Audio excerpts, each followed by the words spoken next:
William Rowe offers us a version of the argument from evil that focuses on natural evil. He says there exist instances of intense suffering which an omnipotent, omniscient being could have prevented without thereby preventing the occurrence of any greater good.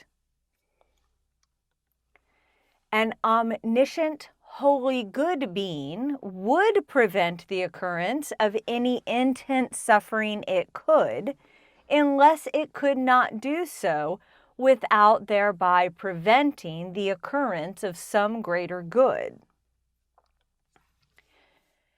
Therefore, there does not exist an omnipotent, omniscient, holy, good being. Okay, so he uses a lot of words here. Basically, he's saying there is suffering, okay? There is suffering that this thing can stop and knows about it, and that suffering does not serve a greater good. If suffering serves a greater good, we call it a necessary evil. Well, except evil is only spelled with one L. We call it a necessary evil.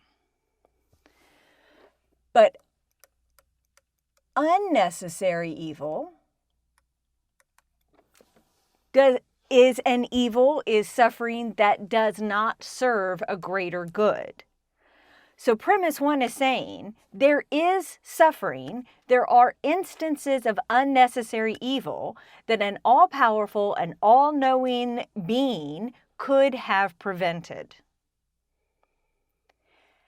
And then he says an omniscient, holy, good being would prevent instances of suffering that would not serve greater good. In other words, an all-knowing and all-good being would stop unnecessary evil.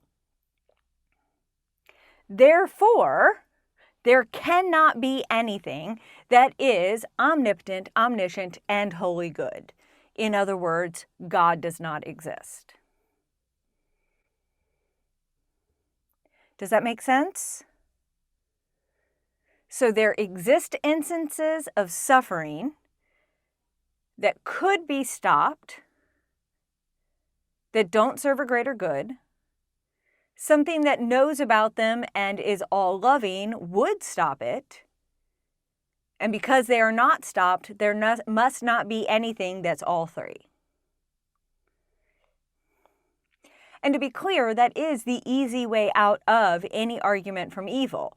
God is not all-powerful, or God is not all-knowing, or God is not all-loving.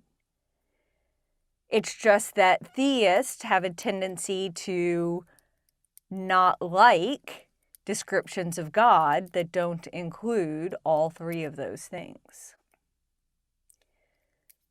Does that make sense?